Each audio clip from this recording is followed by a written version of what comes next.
Bonjour à toutes et à tous et bienvenue sur ma chaîne Amy Livre.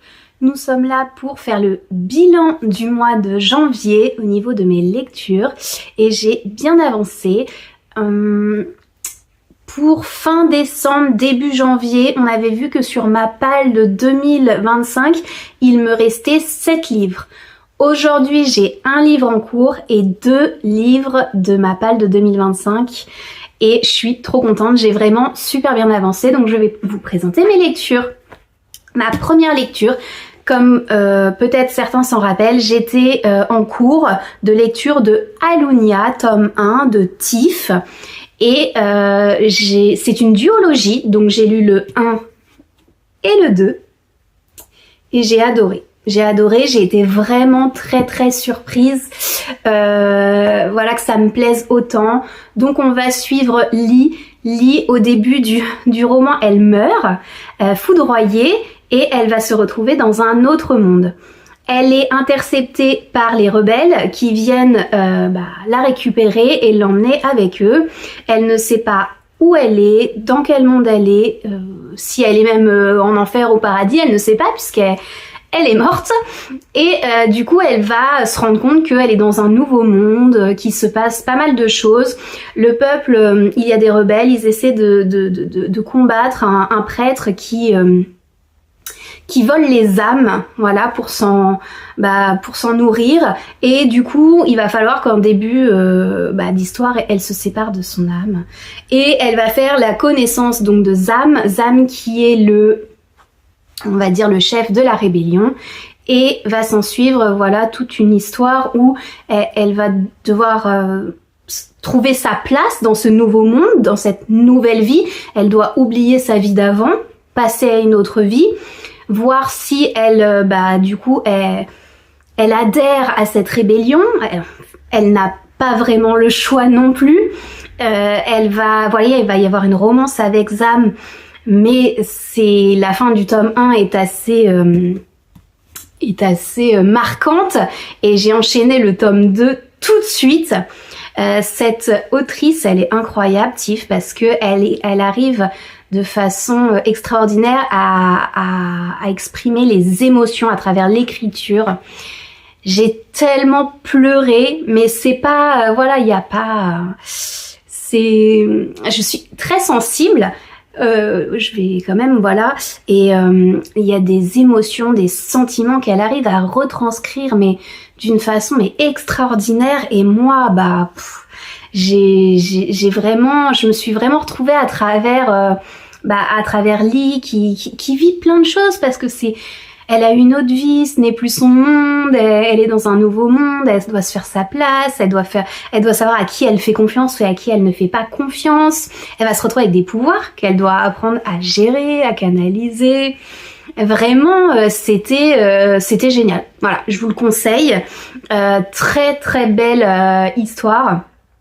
Alors, il y a une histoire d'amour, mais on est plus du côté fantasy, voilà, que romance, je dirais. Alors, elle est présente, hein, et elle est incroyable, mais c'est vrai qu'on est dans un tout autre univers, et j'avais pas rencontré encore cet univers, et je l'ai trouvé incroyable.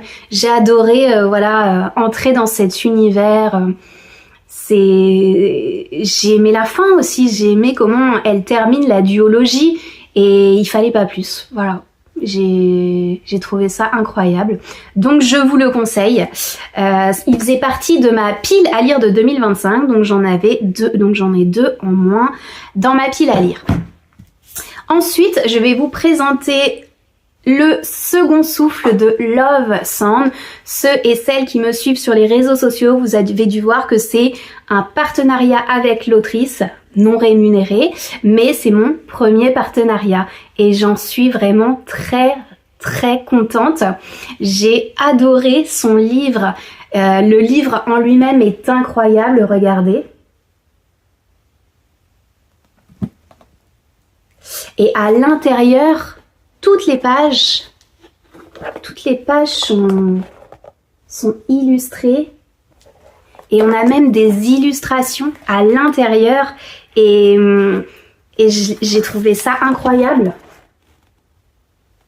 Voilà. Donc là, on part sur Nata. Nata, elle est... Elle a été vivre à Paris, elle a une belle vie, elle a un bon boulot, elle a sa meilleure amie qui est avec elle, elle a un copain. Mais voilà, ce qui va se passer, c'est que elle va retrouver chez sa meilleure amie son petit ami et elle en train d'avoir une relation intime. Et du coup, elle est sous le choc. Vraiment, elle est vraiment sous le choc et elle va retourner chez sa mère, voilà, en Savoie, où elle va devoir digérer un peu tout ce qu'elle a emmagasiné comme émotion parce que en plus de se faire tromper, elle perd aussi sa meilleure amie, la meilleure amie qu'elle a toujours connue, qui a grandi avec elle dans justement ce petit village où elle est en Savoie. Donc il y a beaucoup de souvenirs, énormément de souvenirs qui reviennent. Et en plus, elle va devoir gérer d'autres péripéties. Et vraiment, c'est une fille courageuse. Elle se pose des questions, voilà. Elle va rencontrer son voisin Tom, qui va être là pour la guider dans ses questionnements, pour la soutenir, pour faire figure de pilier. Et évidemment, au bout d'un moment, va naître une romance. Mais j'ai beaucoup aimé, c'est surtout le lien d'amitié qui va se créer entre les deux personnages. Parce que c'est une Nata, c'est une personne qui a été blessée au plus profond d'elle-même, qui doit encore affronter pas mal de choses. Elle va même devoir affronter son petit ami et sa meilleure amie à un moment donné. Et voilà. Et c'est comment se remettre de ça, comment survivre après ces tromperies, après cette violence psychologique, et puis comment faire alors qu'on se retrouve seule. Elle a plus sa meilleure amie avec elle pour l'aider dans des moments difficiles. Donc voilà, elle va se raccrocher à la petite lueur, voilà, qui se trouve à côté de chez elle, et c'est vraiment une belle romance. Love Song a une plume très fluide, très agréable, tout en douceur. Moi, j'ai adoré me plonger dedans. Il y a énormément de références qui font appel à ma génération. Enfin, moi, j'ai commencé le livre, je l'ai envoyé à mon club de lecture et j'ai dit c'est bon, je l'adore ce livre. Enfin, on commence le chapitre 1, je vais vous lire juste le début. Il y a comme un goût de haine quand je marche dans ma ville, la boulette, Diams. Voilà, j'ai pris cette photo, je l'ai envoyée à mes copines et j'ai dit c'est bon, c'est pour moi. C'est bon, le livre il est pour moi. J'aime beaucoup la personnalité des personnages, ils sont assez francs, assez cash. J'aime bien la façon dont ils communiquent justement en se lançant des pics, ou voilà, en se faisant des vacheries, et tout ça dans la positivité évidemment, hein, mais c'est vraiment très rafraîchissant, et en même temps voilà, on se pose des questions de vie aussi, hein, dans ce roman. C'est comment affronter la vie, comment continuer à avancer. Voilà, c'est très beau, je vous le conseille vraiment. Voilà, c'est un très beau livre, je vous le conseille, et c'est un vrai plaisir voilà, de pouvoir être partenaire avec cette autrice. Donc je vous tiendrai au courant. Il y a des projets également qui vont arriver et je vous en parlerai plus tard. Voilà. Donc c'est le 3e livre que j'ai lu au mois de janvier. On passe à un autre livre qui était dans ma pile à lire de 2025, et c'est Quicksilver, Fae et Alchimie, tome 1 de Kali Hart. C'est un vrai coup de cœur. J'ai adoré, ce livre est extraordinaire. Il est sublime, évidemment, il est sublime. On retrouve à l'intérieur, voilà, des illustrations mais incroyables. C'était mon dernier achat de 2025. J'avais craqué, je vous en avais parlé. Et j'ai aucun regret. Voilà, j'ai aucun regret sur cet achat. Voilà. Donc là, on va suivre... hop, tenez. Donc là, on va suivre Fane.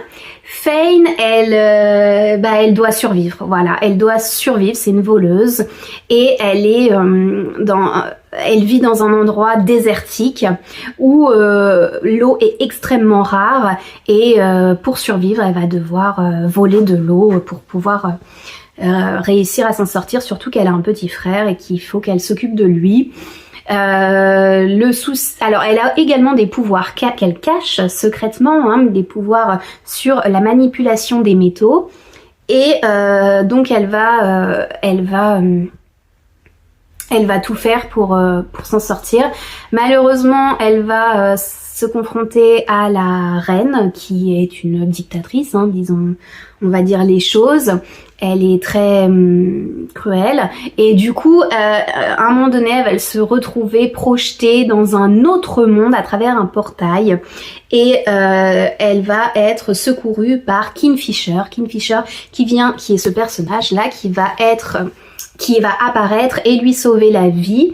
Il vient d'un autre monde, c'est un fae et lui-même a une malédiction sur lui.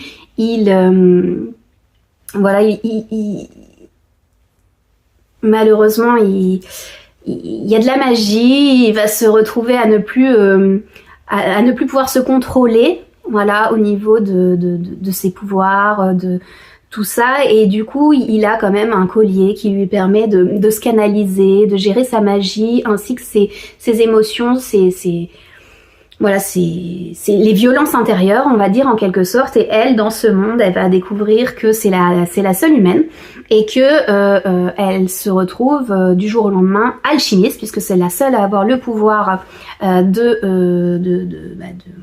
de parler aux métaux en quelque sorte et de pouvoir les manipuler, et on lui demande son aide justement pour aider à sauver le monde dans lequel elle atterrit, mais elle a d'autres préoccupations. Elle veut voir si son monde va bien, si on n'a pas fait de mal à son frère, voilà comment il s'en sort, et elle, la seule chose qu'elle veut, c'est rentrer pour pouvoir aider son peuple à elle qui souffre voilà de ne pas avoir d'eau, de ne pas avoir de nourriture.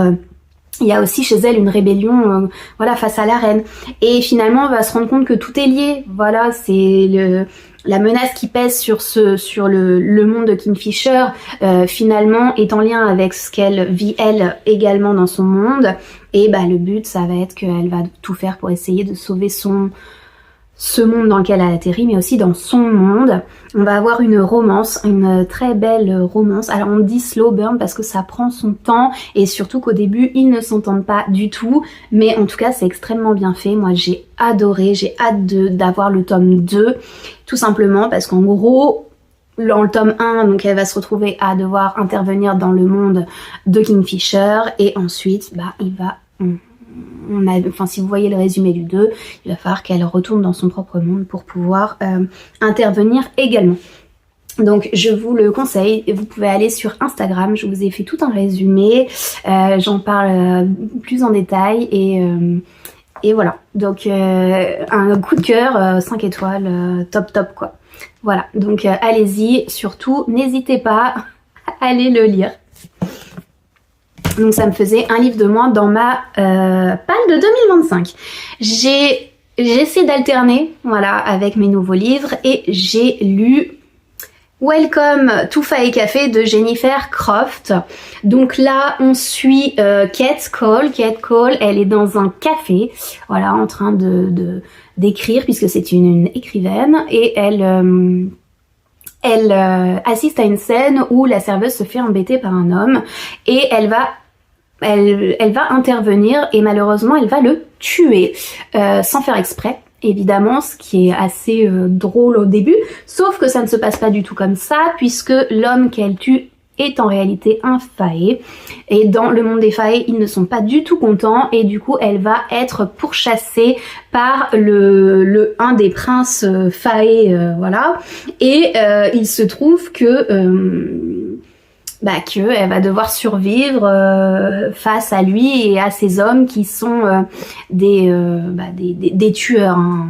Je vais vous donner mon avis, ce n'est que mon avis, mais je n'ai pas accroché. Voilà, je n'ai pas beaucoup aimé cette lecture, tout simplement parce que le début est prometteur. J'ai beaucoup aimé l'histoire du début, mais finalement j'ai trouvé que... Alors déjà la romance, la relation est assez plate, c'est-à-dire que lui va faire en sorte de l'attirer à lui, mais ça ne marche pas comme ça, parce qu'elle veut pas. Voilà, et puis c'est assez sombre comme histoire, je m'attendais pas du tout, en fait je m'attendais à une cosy fantasy, mais pas du tout, c'est-à-dire que elle a vécu des choses assez dures déjà de son côté, elle a confiance en personne, elle a quand même une meilleure amie, lui il vient d'un monde où la reine c'est une dictatrice cruelle, perfide. C'est un monde sombre, quoi. Il vient d'un monde sombre, quoi. Donc lui, il va essayer il vient sur Terre un peu plus pour s'échapper, pour s'évader de ce monde-là, et puis ils vont se rendre compte que finalement le monde des humains, il y a pas mal de choses intéressantes, voilà, c'est pas mal, mais du coup, on est pris par l'histoire entre, voilà, on aimerait bien que le monde des failles soit moins cruel, moins sombre, et du coup faire tomber cette reine cruelle. En même temps, elle veut ouvrir un café, voilà, d'où Faille Café, et on est pris dans ces deux histoires. En même temps, elle va utiliser des moyens pour qu'il ne la tue pas, voilà, elle va obtenir de l'aide dans le monde des humains. Pour éviter de se faire assassiner. J'ai pas accroché. Je l'ai lu et j'ai été assez surprise. C'est pas du tout ce à quoi je m'attendais. Voilà. Et puis la romance, elle a pas une place. Il y a pas d'étincelle, il y a pas de jeu entre les deux, il y a pas de. C'est plat, voilà, c'est assez plat. Donc si vous avez un autre point de vue que le mien, moi il n'y a pas de souci. Dites-moi vous ce qui vous a plu. Moi j'ai été déçue. J'ai été déçue par ce livre. Est-ce que j'avais trop d'attentes? Je ne sais pas, mais il manque quelque chose. Il manque une étincelle, une flamme, quelque chose qui relie les deux personnages principaux. Voilà, j'ai pas... Voilà. Voilà. Par contre, le livre est absolument sublime. Il est vraiment magnifique. Enfin, voilà. Donc ça, c'était un cadeau que j'avais eu à Noël. Donc c'était un de mes nouveaux livres.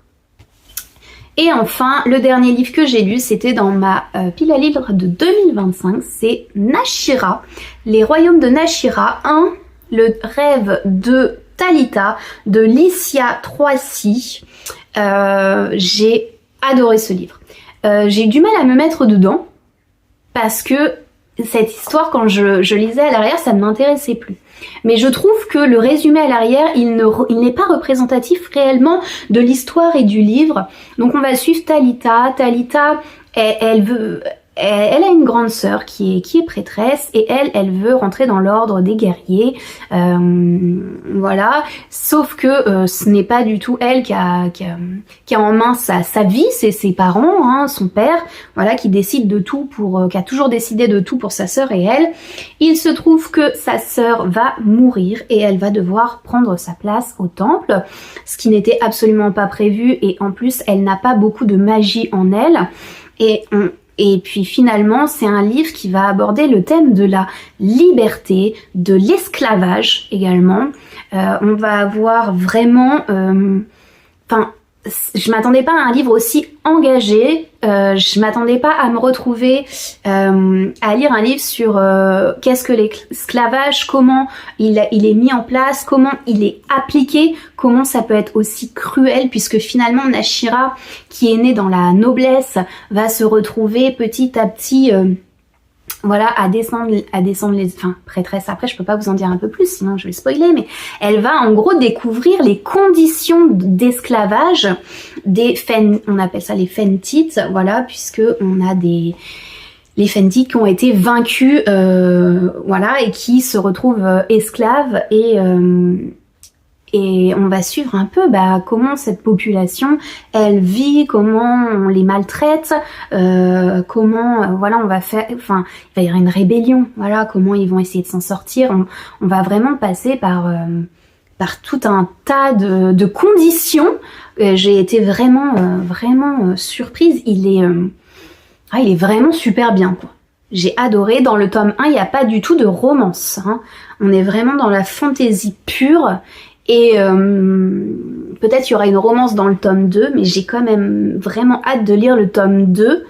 C'est une guerrière, c'est une combattante. Alors elle est pas, voilà, elle est encore jeune, hein, voilà, mais elle est, voilà, elle est incroyable. Elle est badass quoi. Elle est badass. C'est ce que j'aime en fait.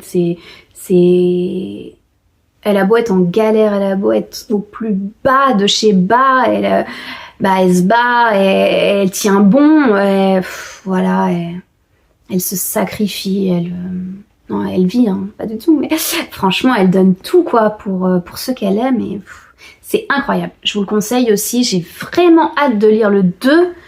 Alors, du coup, ça m'inquiète parce que j'ai fait quand même pas mal de lectures, et je me dis, j'ai beaucoup de suites à lire. Je vous ferai peut-être un post sur mes sagas en cours et ce que j'ai besoin de lire.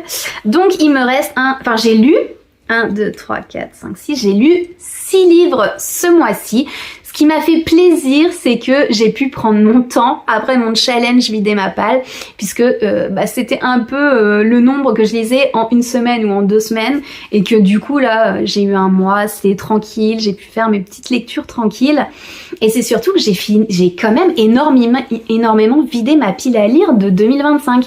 Dans ma pile à lire il m'en reste 2, et j'ai celui-ci qui est en cours. Voilà, c'est Dragon Fury. 1 de Corinne Callahan.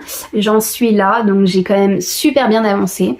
Et j'adore pour l'instant. C'est tout ce que j'aime, hein, avec des dragons, une romance, un destin, etc. Bon, pour l'instant, voilà, ça me plaît de fou. Donc évidemment, je vous ferai un retour au mois de février. Au mois de février, j'ai vu qu'il passait un petit challenge, c'est-à-dire petit mois, petit livre. Voilà, donc petit mois, petit livre, j'ai celui-ci, c'est un petit format, donc je vais essayer de lire plus de petits formats parce que j'avoue que au mois de janvier, j'ai quand même lu des gros livres, hein, voilà, Quicksilver, il fait plus de 700 pages, hein, quasiment 800, et puis les autres, ils étaient quand même assez pavés, donc je vais essayer d'être sur les petits formats. Vous avez également participé au vote pour ma prochaine lecture commune. Donc le mois de février, je vais voir, mais normalement je fais 2 lectures communes. Je vais vous présenter les livres.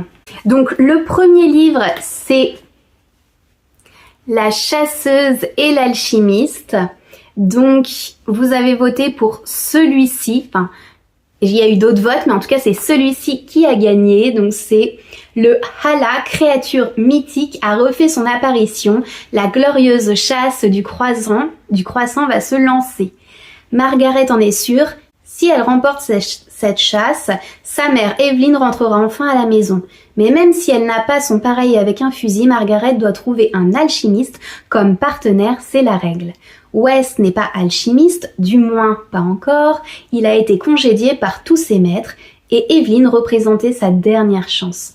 Quand il arrive au manoir, Margaret accepte qu'il y reste à une condition qu'il soit son partenaire pour la chasse. Voilà, je vous lis pas la suite, mais en tout cas, ça a l'air bien, voilà. Le livre donc est arrivé cette semaine, il est sublime, vraiment magnifique. Et donc celui-là, c'est une lecture commune que je vais faire avec mon amie Violette, voilà. Et ma deuxième lecture commune, ce sera Rosace et Dragon de Yelena. Donc cette lecture commune, je vais la faire avec mon amie Marion. Qui n'a jamais rêvé d'être soi-même et d'avoir un dragon? Moi. Totalement moi. Dans la ville d'Arc-en-Ciel, chaque habitant est lié à un dragon dès sa naissance. Depuis son plus jeune âge, Karl est complexé d'être accompagné par Peau de Verre, petit, rose et bavarde avec un sens aigu du drame. Elle est pourtant son seul soutien face à sa maladresse chronique, véritable handicap dans son apprentissage de vitrailliste. À côté de son père, Karl tente désespérément de lui faire honneur. Alors, quand à 17 ans, on lui confie son premier chantier, dès le lendemain, un dragon puissant détruit son œuvre. Karl n'a alors plus qu'une idée en tête, trouver le coupable et prouver de quoi il est capable. Voilà. Et c'est pareil, le livre est incroyable, c'est mon fils qui l'a choisi dans le magasin. Je suis trop contente. Hop! Il est vraiment très très beau. Donc voici mes 2 lectures communes pour le mois de février. Je vous tiendrai au courant. Merci à tous en tout cas de me soutenir, de me suivre. Bienvenue aux nouveaux arrivés. Et si vous voulez me soutenir, n'hésitez pas à mettre un commentaire sous la barre d'informations ou des petits emojis, à liker ma vidéo, vous abonner à mon compte Instagram et TikTok qui sont Emilivre. Voilà, je vous dis à très bientôt. Bisous!